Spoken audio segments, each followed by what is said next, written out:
Get your daughter out of this dump before she starts believing this is all she deserves. The words came from Victoria Hale with the clean sharpness of a closing elevator door, and for one breath, every sound inside Walker's repair and welding seemed to die at once. The air compressor stopped hissing. The old wall fan clicked in its broken rhythm.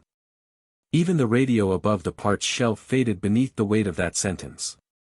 Ethan Walker stood beside a raised Chevy Silverado, one hand wrapped around a wrench, the other blackened with grease from a long morning under the hood. He was 39, tired in the quiet way good men become tired, wearing faded jeans, steel-toe boots, and a gray work shirt with his name stitched above the pocket. Behind the counter, his 9-year-old daughter, Lily, held a blue shop rag in both hands, her cheeks turning pink as she looked down at the cracked linoleum floor. Victoria did not look ashamed. She stood near the open bay door in a winter white suit that probably cost more than Ethan made in a month, her blonde hair pinned neatly, her heels untouched by the oil stains beneath her. Outside, 2 black SUVs idled along the curb, their engines humming like patient threats. Behind her waited Brent Calloway, her operations chief, smiling with the soft cruelty of a man who enjoyed watching small people discover how small the world thought they were. Victoria's eyes moved over the place as if she were appraising debris after a storm. The dented toolboxes. The hand-painted sign. The coffee can filled with bolts. The children's drawing taped beside the cash register, a crooked little factory with smokestacks and a bright yellow sun. Mr. Walker, she said, lifting a folder from Brent's hand, Hale Automotive Group has made a generous offer for this property. More than generous, considering the condition. Ethan did not move. It's not for sale. A few customers standing near the waiting bench shifted uncomfortably. Old Mr. Hanley stared into his paper cup of coffee. Marcia Bell, who drove 26 miles every Friday because Ethan never overcharged her, pulled her purse closer to her chest. Victoria smiled, but it did not warm her face. Everything is for sale when the math is honest. Ethan set the wrench down slowly on the rolling cart. Metal touched metal with a small, clean sound. Then your math is wrong. Brent gave a short laugh. This is exactly what we told you, Victoria. Pride before bankruptcy. Lily's fingers tightened around the rag. Ethan saw it. That was the thing about fathers. They could miss an overdue bill, a bad spark plug, a storm rolling in from the west, but they did not miss the moment their child tried not to cry. Victoria stepped farther into the shop, careful not to brush against anything real. Look around, Mr. Walker. You repair vehicles one at a time. We service fleets. We control parts, warranties, software, financing. You are not competition. You are nostalgia with a lift rack. Someone near the back gave a nervous chuckle and then swallowed it. Ethan looked at Victoria, not with anger, not with fear, but with a stillness so complete it made her pause. You came all the way here to tell me I'm small, he asked. No, she said. I came to give you a chance to leave before the market does it for me. The fan clicked again. Somewhere outside, a truck passed on the state road, its tires whispering over wet pavement. Ethan wiped his hands on a red shop towel, slow and deliberate, as though the whole room had become a courtroom and every gesture was testimony. Careful, he said quietly. Victoria tilted her head. Or what? You'll fix my empire with a wrench? Brent laughed first, then stopped when nobody followed. Lily looked up at her father, searching his face for the answer adults always hide from children until the world forces it out. Ethan walked to the counter, took the drawing of the little factory from the tape, and smoothed one curled corner with his thumb. For years, he had chosen quiet. He had chosen school lunches, bedtime stories, break jobs, second-hand coats, and a life small enough to hold his daughter safely inside it. He had buried the patents, the prototypes, the factory designs, the name men in boardrooms used to speak with respect before grief made him disappear. Victoria Hale saw a repair shop. She saw a poor widower with grease on his Hands. She saw a man already beaten. Ethan looked at his daughter's drawing, then at the CEO standing in his doorway, and something old inside him opened its eyes. "No, Miss Hale," he said, folding the paper once and slipping it into his shirt pocket. "Not with a wrench." He picked up the folder she had brought, read the offer without blinking, and placed it back in her hand. "With what you threw away." After Victoria Hale left, the shop did not return to normal. It tried to, the way a room tries to breathe again after someone has taken all the air from it, but every sound felt careful now. The Silverado still waited on the lift. The old fan still clicked. Rain tapped softly against the bay door, turning the gray afternoon into a blur of headlights and wet pavement. Ethan Walker stood behind the counter with Victoria's offer still lying there, the paper too clean for a place that smelled of motor oil, rubber, and burnt coffee. Lily sat on the stool beside the register, pretending to organize receipts by color, though there were only two colors, white and yellow, and her hands kept slowing down. "Daddy," she finally asked, "is this place really a dump?" Ethan looked up from the invoice book. There were a dozen answers he could have given. Angry answers. Proud answers. Easy answers that would have made him feel better for 10 seconds and taught his daughter nothing for the rest of her life. Instead, he walked over, crouched until his eyes were level with hers, and tapped the wooden counter with 2 fingers. "This counter paid for your school shoes." He pointed toward the lift. That lift helped Mrs. Bell keep her job when her van would not start. He nodded toward the waiting bench. "That coffee chair is where Mr. Hanley sat the day he found out his grandson was coming home from the hospital." Lily blinked at him, her eyes shiny but steady. Ethan smiled softly. "A place is not small when it holds people up." She looked down at the rag in her lap. Then why did she say it like that? Ethan stood slowly, feeling the old ache in his back from years spent under engines and years before that spent bent over drafting tables. Because some people forget how much work it takes to keep ordinary lives moving. He said it gently, but the words carried more history than Lily knew. 12 years earlier, Ethan had not been known as the man who fixed brakes on County Road 17. He had been Ethan Walker, senior systems engineer, the youngest man in a Detroit conference room full of older voices and expensive watches. He could read a production line the way some men read sheet music. He could hear waste in a machine before the numbers proved it. He had designed modular fuel control systems that could be repaired in 20 minutes instead of replaced for $2,000. Men in suits had called him brilliant. Investors had called him the future. Then his wife, Claire, got sick, and the future became a hospital hallway at 2 in the morning, a stack of bills on the kitchen table, and a baby girl asleep in a plastic chair with a stuffed rabbit under her arm. Ethan learned quickly that success could fill a room and still leave a child lonely. So he walked away. No speech. No farewell tour. No angry letter.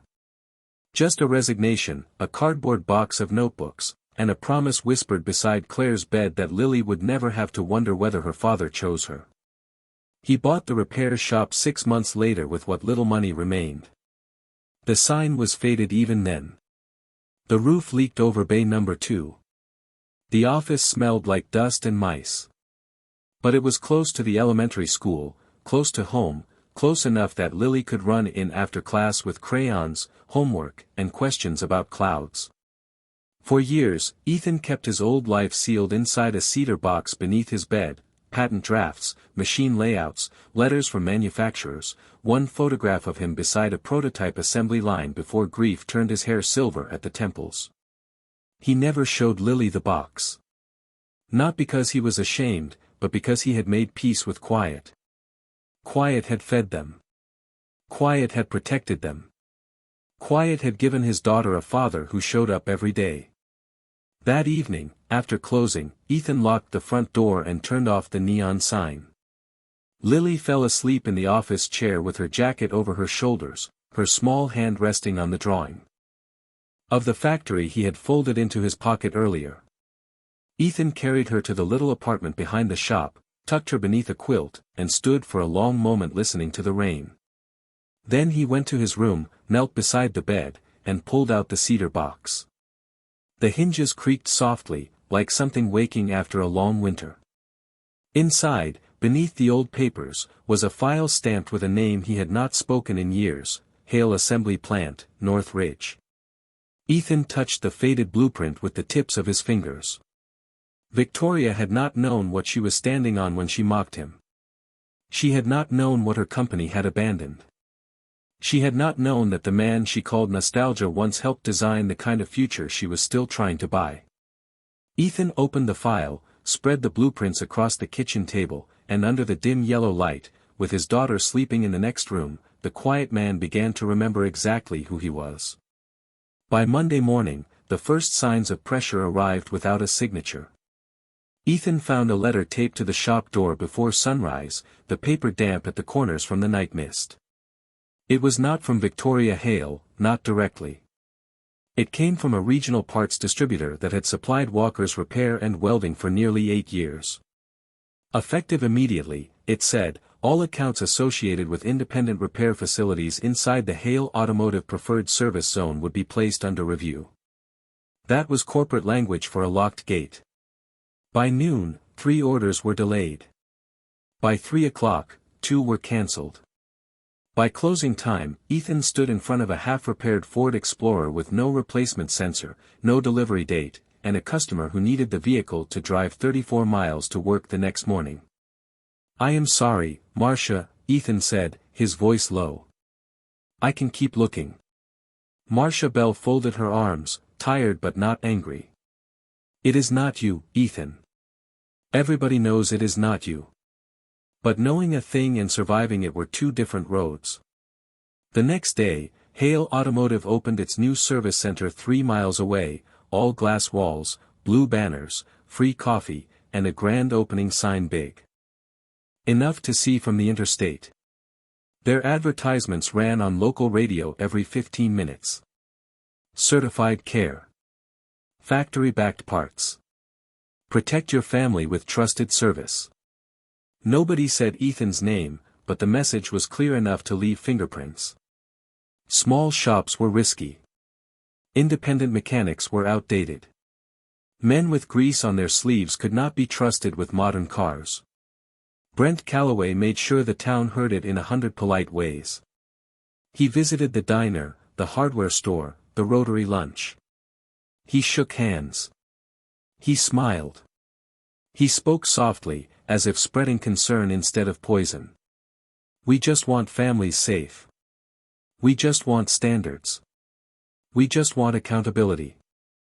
Within a week, customers began canceling appointments. Not all at once. That would have been easier to fight.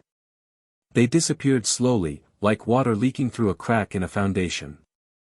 A landscaping company moved its fleet to Hale because the warranty required it. A school administrator called and apologized before switching buses to corporate service. Even Mr. Hanley, who still came for coffee, admitted his son had told him to stop letting that little shop touch his car. Ethan listened to every explanation with the same calm face. "I understand. No hard feelings. You do what you need to do." Then he would hang up the phone, write one less name on the schedule, and stand for a moment beneath the buzzing fluorescent light until the silence passed through him. Lily noticed everything. Children always do, especially the things adults try to hide behind smiles. She noticed the empty spaces in the appointment book. She noticed her father eating toast for dinner and saying he had already eaten at the shop. She noticed the way he turned the thermostat down to 64 degrees after she went to bed. On Thursday afternoon, she walked in from school, unzipped her backpack, and placed her small glass savings jar on the counter. It had a purple ribbon around the top and a sticker that said college, written in her careful handwriting. Ethan looked at it, then at her. "What is this?" "It is for the electric bill," she said. Her voice was brave, which made it worse. Ethan did not touch the jar at first. He could hear rain beginning again outside, soft against the metal roof. He could smell cold coffee and tire dust. He could see, through the office window, the Hale Service Center glowing down the road like a ship that had come to take the harbor. "Lily," he said gently. "That money is yours. But this place is ours." The words landed harder than Victoria's insult ever had. Ethan closed his eyes for 1 second, just long enough to steady the part of him that wanted to break. Then he slid the jar back toward her with 2 fingers. "Listen to me, sweetheart. We do not pay for fear with your dreams." She looked at him, confused and scared. He smiled, but there was iron under it now.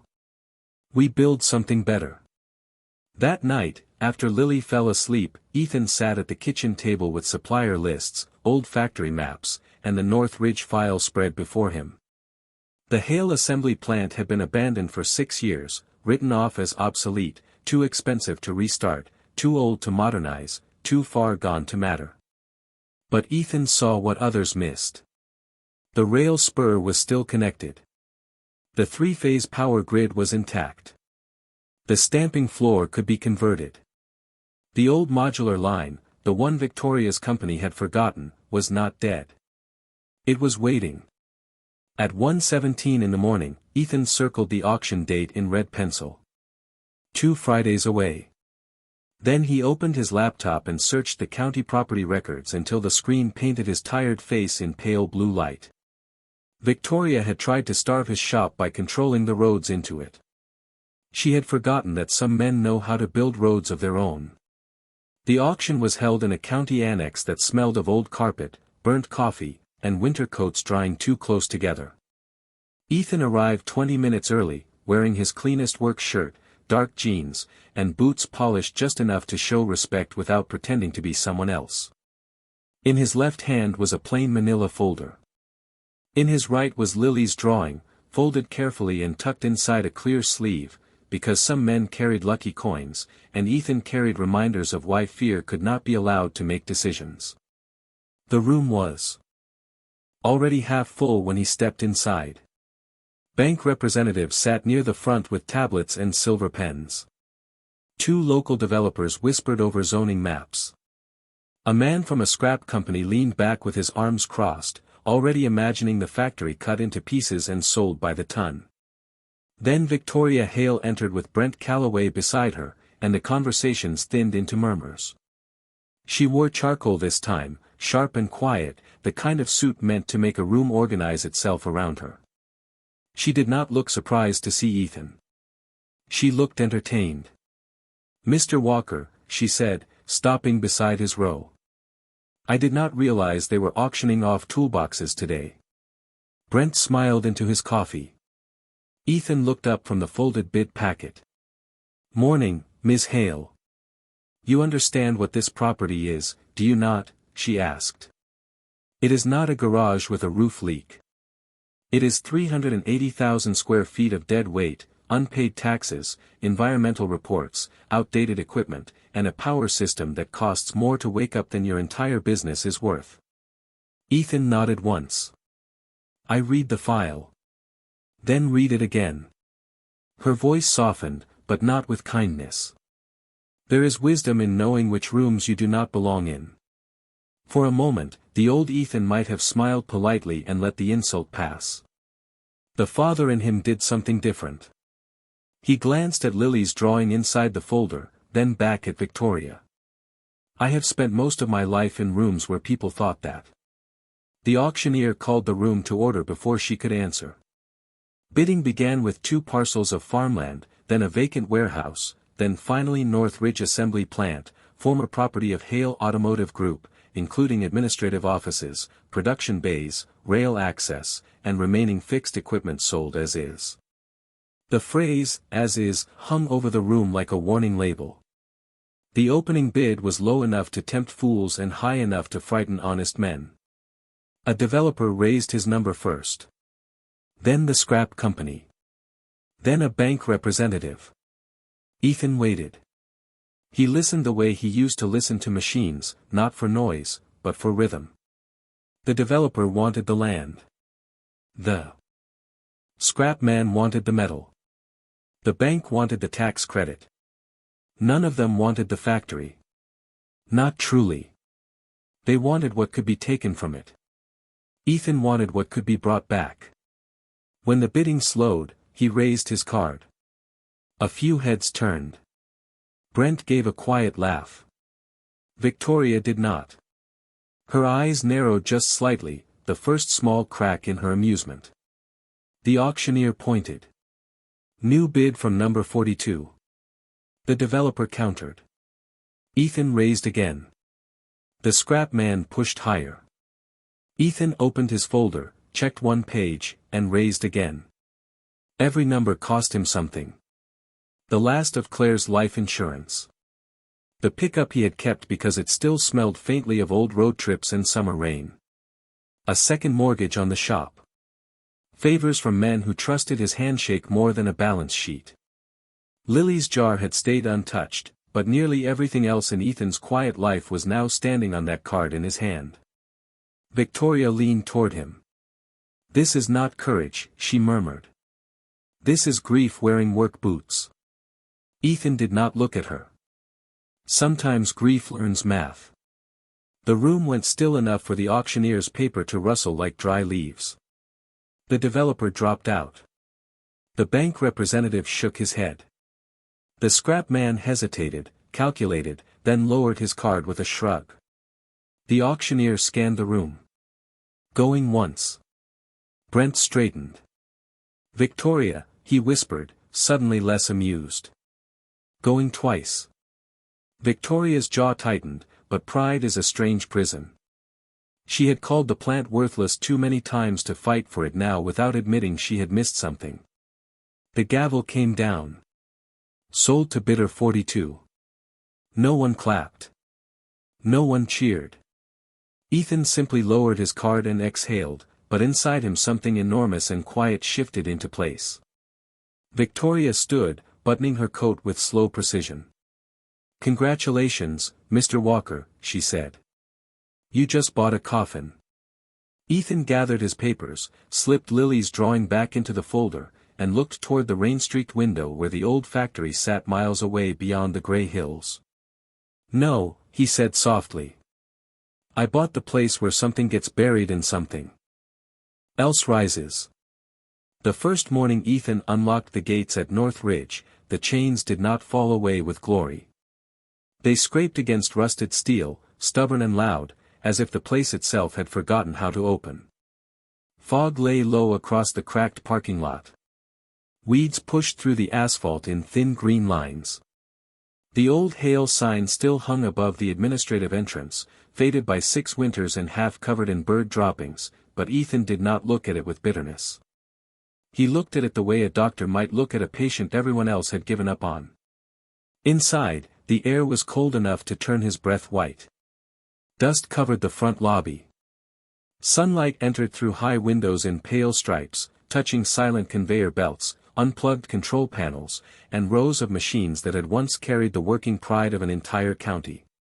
Ethan walked the main production floor slowly, his boots echoing in the emptiness. Every sound returned to him twice. A drip from a roof seam. A loose sheet of metal ticking in the wind. The distant groan of an old building settling into another hard morning.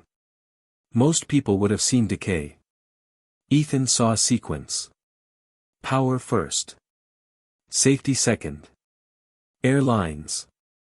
Bearings. Floor anchors. Loading docks. He opened his notebook and began writing, not dreams, not wishes, but steps.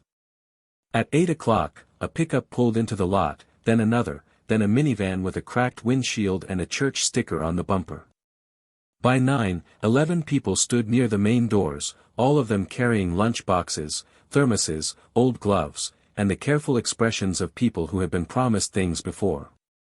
There was Gus Mercer, a welder with silver hair and hands shaped by 40 years of honest work. There was Denise Crowley, the former floor supervisor Brent Calloway had pushed out after she questioned missing maintenance funds. There was Noah Pike, 24 years old, quiet, brilliant with schematics, and so nervous he kept folding the corner of his sleeve. There were machinists, drivers, electricians, and one retired maintenance man named Howard Bell who said he only came to see how bad it was, then brought his own socket set anyway. Ethan stood before them in the cold lobby with no podium, no banner, no corporate speech. "I cannot promise this will be easy," he said. "Good," Gus replied. "Easy work usually pays badly." A few people laughed, and the sound moved through the empty space like the first match struck in a dark room. Ethan looked at each of them. "I cannot pay what Hale used to pay, not yet. I cannot offer fancy offices. I cannot pretend this building is not a mess." Denise folded her arms. "Then what are you offering?"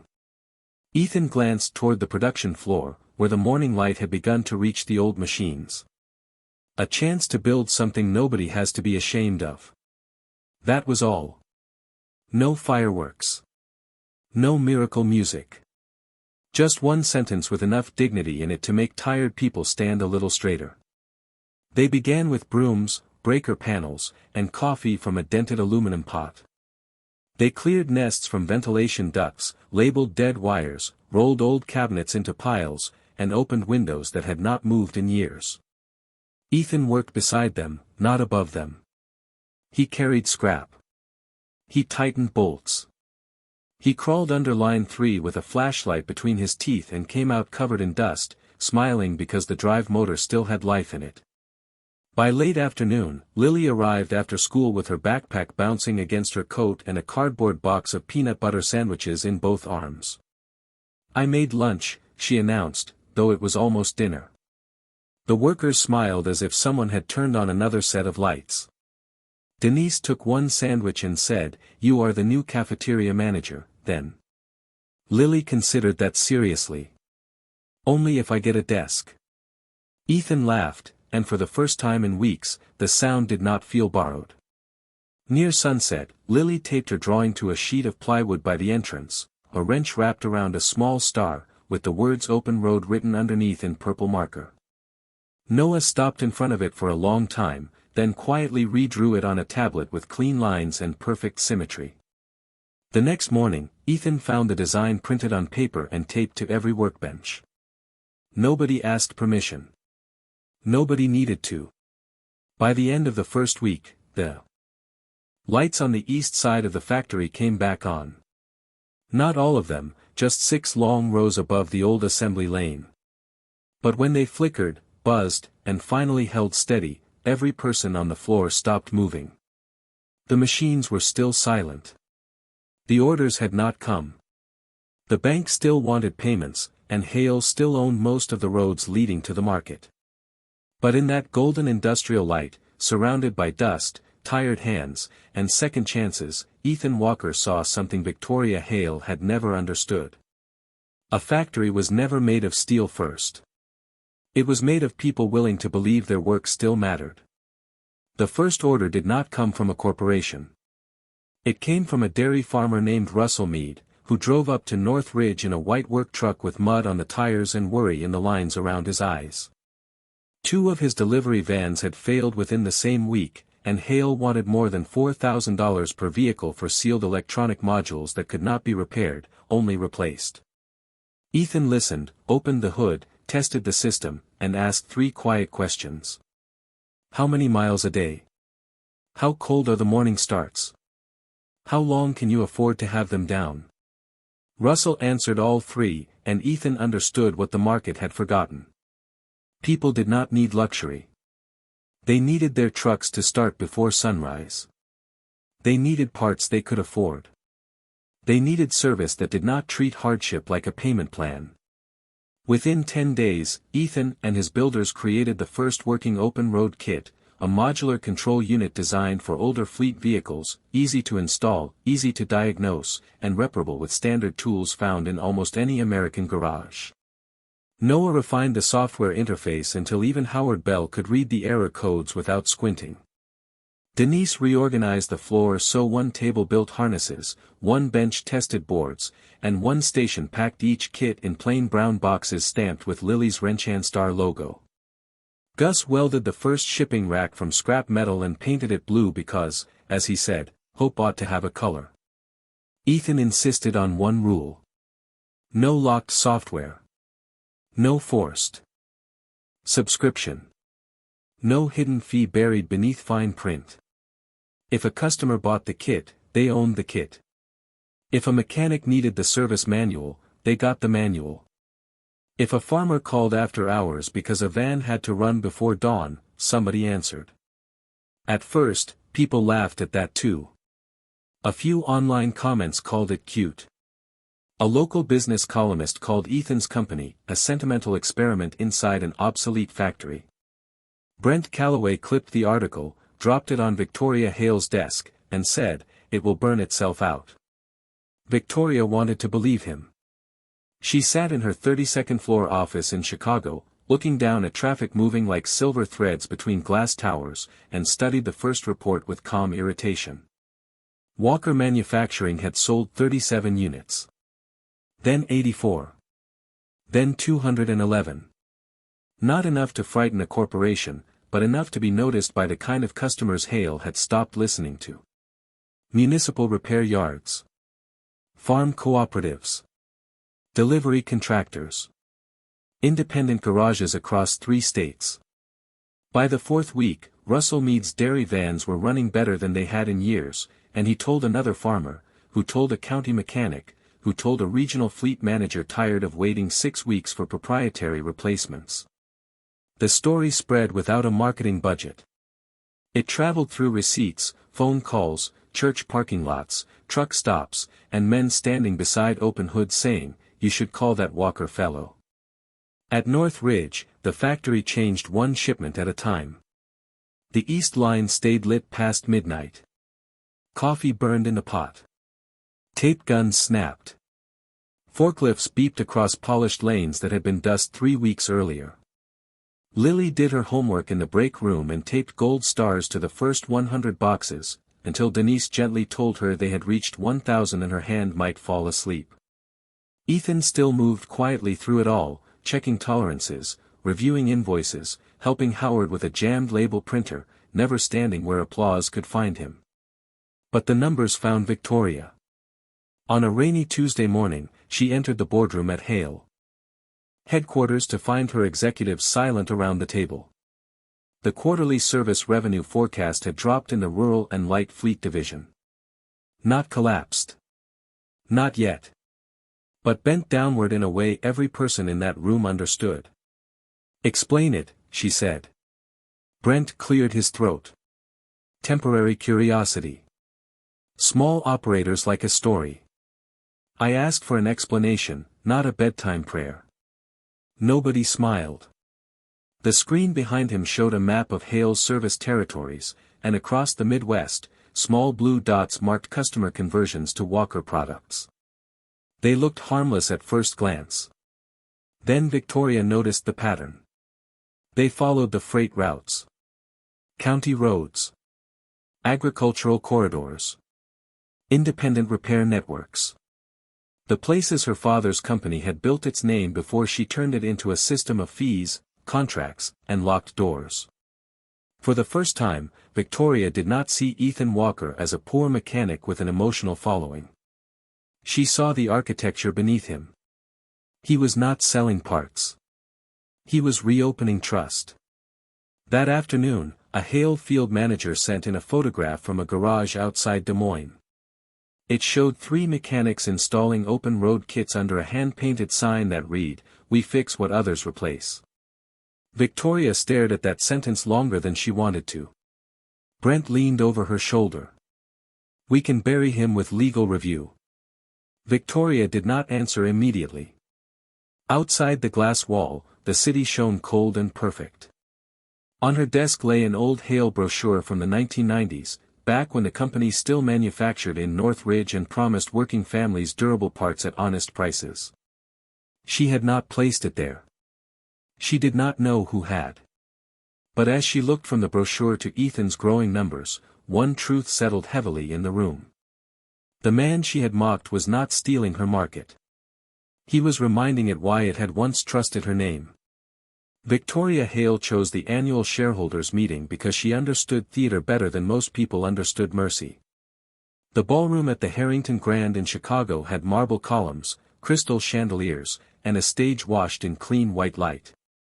300 investors, analysts, executives, and reporters filled the room, their voices blending into a polished hum of money and expectation. At the front, a screen showed Hale Automotive Group's new slogan in silver letters, "The future of trusted mobility." Ethan Walker stood near the side aisle in his dark work jacket, holding a paper visitor badge and feeling every expensive glance that moved across his boots. He had not wanted to come. Denise told him it was a trap. Gus called it a circus with better chairs. Noah sent him 5 pages of technical notes just in case somebody asked a question in bad faith. Lily begged to go with him, but Ethan said no, not because he was afraid of Victoria, but because some rooms were built to make decent people feel small, and he had no interest in letting his daughter breathe that air. When Victoria stepped onto the stage, the room settled instantly. She was elegant, calm, and exact, the kind of woman who could make a threat sound like a market forecast. She spoke about innovation, national distribution, software-integrated service ecosystems, and the importance of protecting customers from unreliable aftermarket products. She never said Ethan's name at first. She did not have to. Then the screen changed. A photograph of Walker's repair and welding appeared behind her, taken on a gray morning when the sign flickered and the bay doors were streaked with rain. A few people chuckled. Victoria turned slightly toward Ethan. "This is what the press has recently called disruption," she said. "A repair shop. A sentimental brand. A man with a good story and a temporary audience." The room gave a polite laugh, thin and obedient. Ethan stood still. His hands stayed folded in front of him. Victoria clicked again, and the next image showed North Ridge before restoration, weeds in the lot, rust on the doors, broken glass in an office window. And this is what happens when nostalgia mistakes itself for strategy. Brent Calloway sat in the front row, smiling as if every insult had been measured and approved by legal. Victoria lifted her chin. "So today, in the spirit of fairness, I have invited Mr. Walker to join us. Hale Automotive is prepared to offer a generous acquisition package for his small operation before market realities become less forgiving." Every face turned toward Ethan. The ballroom lights felt warmer suddenly. A reporter raised a phone. Someone whispered, "That is him." Victoria extended one hand toward an empty chair near the stage. "Mr. Walker, would you care to explain to our shareholders why a former garage owner believes he can compete with a national manufacturer?" Ethan walked forward without hurry. His footsteps did not echo like hers had. They sounded ordinary against the carpet, and somehow that made the silence deeper. He reached the small table beside the stage and set down a plain cardboard box. No logo. No shine. Just brown cardboard, packing tape, and one corner marked in purple marker with a small star Lily had drawn before he left. Victoria looked at it, amused. "Is that your presentation?" Ethan opened the box and removed an open road control unit, its casing simple, clean, and unpolished. "No," he said. "This is." A soft ripple moved through the room. Victoria smiled. "We are familiar with your product, Mr. Walker." "I know." He placed the unit on the table. "You had 3 of them purchased through a distributor in Iowa, 2 through a fleet shop in Kansas, and 1 through a repair school in Ohio." Brent's smile weakened. Ethan looked at him only once, then turned back to the room. "That was fine. We publish our manuals. We want mechanics to learn." Victoria's eyes narrowed. "Then you will not mind if our engineers found similarities between your system and protected Hale architecture." Ethan nodded slowly, as if she had opened the exact door he had been waiting beside. "You copied the shape." The room quieted. "You copied the casing." He touched the small unit with 2 fingers. "You copied the language customers use when they are tired of being trapped." Victoria's expression hardened. "Careful, Mr. Walker." Ethan looked at her, and the same stillness from the repair shop returned, only now it filled a ballroom. But you never understood the soul. No one laughed this time. Ethan reached into the box again and pulled out an older metal prototype, scratched, heavy, and stamped with a faded laboratory number. Several executives leaned forward. Victoria stared at it, and for the first time that morning, her confidence missed a step.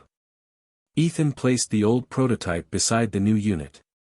12 years ago, before Northridge was closed, before your company buried its own workers under efficiency reports, this platform had a beginning. Not in a boardroom. Not in a branding meeting.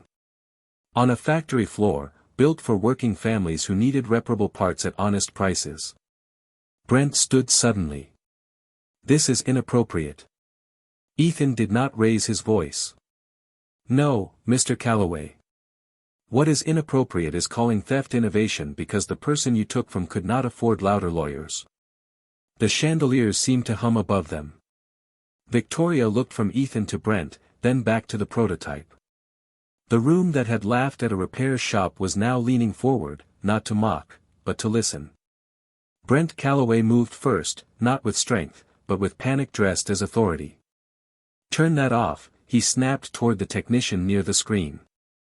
This is a shareholder meeting, not a personal grievance session. But the technician did not move, because Victoria Hale had lifted one hand, and the entire room understood that her silence outranked Brent's fear. Ethan reached into the cardboard box and removed a thin stack of documents sealed inside clear plastic sleeves. He placed them beside the old prototype with the care of a man laying down evidence, not revenge. I did not come here to embarrass anyone, he said. Then why are you here? Victoria asked, though her voice had lost its polished edge. Ethan looked at her. Because your company is about to collapse around a lie, and the people who built it deserve better than that. A murmur passed through the ballroom. Phones rose higher. Reporters stopped pretending not to record. Brent stepped toward the stage, his face tight. This man is making unsupported claims. Ethan nodded once. That is why I brought support. He turned to the screen.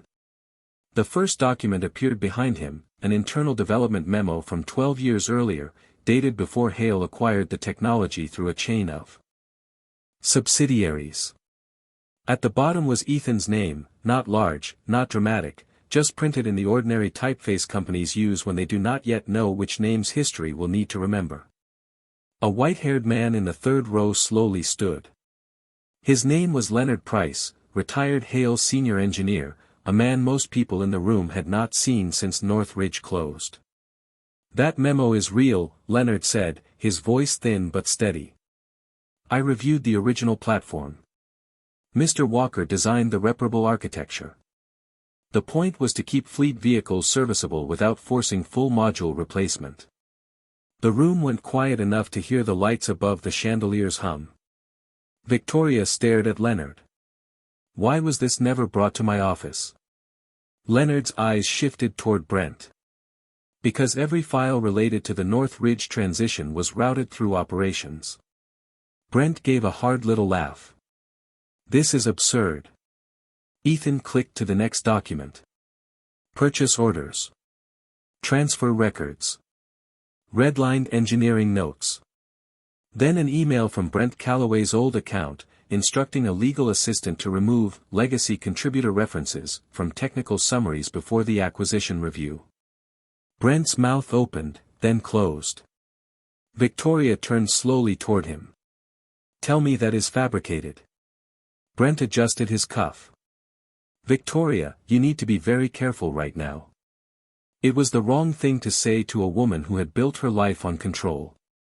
Her face did not change much, but something in her eyes cooled. Ethan continued, still calm. There is more. The locked replacement modules your company released 3 years later were not an improvement. They were a restriction.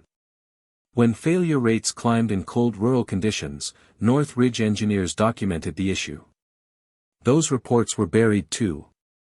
Denise Crowley rose from the back of the ballroom, wearing her best navy jacket, hands clasped in front of her. I wrote 2 of those reports, she said. I was told to stop creating paper trails. One reporter whispered, "Get her name." Another typed so fast the keys clicked like rain. The screen changed again, this time to a map of warranty complaints across agricultural and light fleet territories.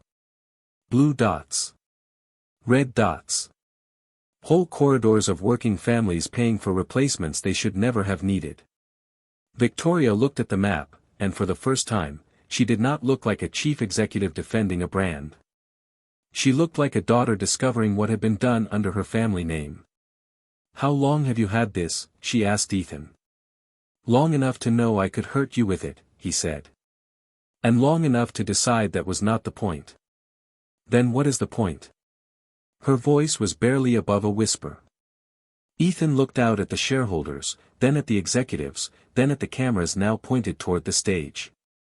"The point is that a market is not stolen when customers leave a locked door and walk toward an open one. The point is that repair should not be treated like disobedience. The point is that the people who fix America's trucks, vans, buses, and tractors are not beneath the people who profit from them."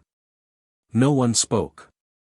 Brent backed away from the aisle, but 2 board members were already whispering to Hale's general counsel. Victoria saw it. She saw the legal exposure, the investor shock, the headlines forming in real time. But beneath all that, she saw something worse. She saw Ethan Walker standing beside a cardboard box and a scratched prototype, doing what she had not done in years. Protecting the name Hale used to mean. Brent finally said, "Victoria, you cannot let a mechanic take down this company." Ethan looked at him then, not angry, not triumphant. "A mechanic did not take it down, Mr. Calloway. Contempt did." The sentence landed like a gavel made of quiet truth. Victoria closed her eyes for 1 second, and when she opened them, the room knew the performance was over. She turned to the microphone. "This meeting is adjourned pending an independent investigation."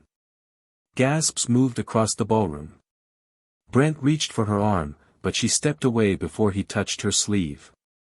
"No," she said, her voice clear now.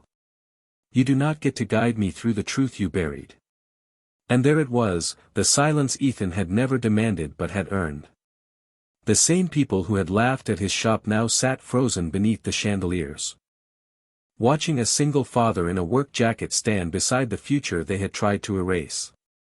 3 months later, the old North Ridge factory no longer looked abandoned. The weeds were gone from the parking lot. The broken windows had been replaced. The faded Hale sign had come down, and in its place hung a simple blue and white board with Lily's Wrenchanstar logo and the words Walker Open Road Manufacturing painted beneath it. Trucks came before sunrise now, not to haul away scrap, but to carry out boxes of reparable parts bound for farms, delivery fleets, school districts, and small garages across the country. The loading docks rang with honest noise. Forklifts hummed. Tape guns snapped. Coffee brewed in the break room before dawn. Men and women who had once been told they were too old, too difficult, too quiet, or too replaceable now walked through the doors with lunch boxes in their hands and dignity in their shoulders. Ethan Walker still arrived earlier than anyone. He still wore work boots. He still checked the East Line himself when the morning air was cold. Success had not made him louder. It had only given his quiet more room to breathe. The investigation into Hale Automotive had filled newspapers for weeks. Brent Calloway resigned before the board could remove him, and the independent review uncovered enough buried reports, altered records, and vendor pressure tactics to change the future of the company. Victoria Hale stepped down from 2 committees, cancelled the locked module program, and returned manufacturing rights for several older fleet systems to open licensing. Investors called it damage control. Reporters called it a corporate correction. Ethan called it late, but not worthless. On the first Friday of spring, a black sedan rolled through the North Ridge gate just after lunch. No convoy. No public relations team. No cameras. Victoria stepped out alone, wearing a plain navy coat instead of the armor of her old white suits. She paused near the entrance, looking up at the new sign, then at the workers crossing the lot with tool bags and safety glasses. No one bowed to her. No one rushed to impress her. A few recognized her and simply went back to work. That seemed to affect her more than anger would have. Ethan met her near the lobby where dust once covered the floor and Lily's first drawing had been taped to plywood. Now the same drawing hung framed behind the reception desk, its purple marker lines preserved under glass. Victoria looked at it for a long moment. "She drew the future better than I did," she said. Ethan did not answer right away. Through the glass wall, the production floor moved in steady rhythm, people building what people needed. "Children see what pride makes adults miss," he said. Victoria nodded, accepting the weight of it. Her eyes were tired, but clearer than he remembered. "I came to apologize," she said. "Not as a headline. Not as a negotiation. To you. To your daughter. To the people in this building." Ethan watched her carefully. "An apology is not a speech. It is a road. You have to walk it after people stop clapping." "I know." Her voice trembled once, but she did not hide from it. "I did not know what Brent had buried, but I knew what kind of company we were becoming. I rewarded distance. I called it scale. I rewarded control. I called it protection. And when I saw your shop, I did not see a man holding a community together. I saw something small because I had become too high up to recognize what was strong." The lobby was quiet. Denise stood near the hallway, pretending to review a clipboard. Gus slowed by the doorway and then stopped. Noah looked up from the reception computer. One by one, the people who had built the place back to life became still, not to judge her, but to witness whether her words had roots. Then Lily walked in from the break room with a paper cup of hot chocolate in both hands. She had grown a little taller since winter, but she still had the same careful eyes. Victoria turned toward her and swallowed hard. "Lily," she said softly, "I said something cruel about your father's shop. I was wrong. The place was never a dump. It was a shelter. And I am sorry." Lily looked at her father first. Ethan gave the smallest nod, not telling her what to feel, only giving her permission to be honest. Lily stepped closer and held out one of the cups. Victoria stared at it as if it were something too generous to touch. "It is hot," Lily said. "So be careful." A few workers smiled. Victoria took the cup with both hands. "Thank you." Lily reached into her jacket pocket and pulled out a small silver keychain shaped like a wrench, the first sample from a local supplier Ethan had hired that month. On the back, in tiny engraved letters, were the words "Respect builds what money cannot buy." She placed it in Victoria's palm. "Daddy says people can build better if they really mean it." Victoria closed her fingers around it, and this time the tears came quietly, without performance. Ethan looked at the woman who had once stood in his repair shop and measured him by the size of his walls. He could have humiliated her. He could have reminded everyone of every insult. But grace is not weakness. Grace is strength that has learned where to set the weight down. "We are opening a training program next month," Ethan said. "For independent mechanics. Factory workers. Young people who want to learn reparable systems." Victoria looked up. "Why are you telling me?" "Because Hale still has facilities, instructors, and equipment sitting unused. If you want to walk the road, start there." She understood then. It was not forgiveness as decoration. It was forgiveness with work boots on. Outside, a delivery truck backed into Dock 3, its warning beep echoing through the spring air. Inside, the factory kept moving. Victoria looked at the production floor, at the people, at Lily's drawing on the wall, and finally back at Ethan. "I thought you stole the market from me," she said. Ethan shook his head. "No. The market was never yours. It belonged to the people who trusted us to serve them." For a long moment, nobody spoke. Not because there was nothing left to say, but because truth had finally taken up all the space in the room. Lily slipped her hand into her father's. The workers returned to their stations. The machines hummed on. And Ethan Walker, the single father once dismissed as too small to matter, stood in the heart of a factory reborn, proving that dignity does not need to shout, kindness does not disappear, and sometimes the quietest man in the room is the one who teaches the world how to build again.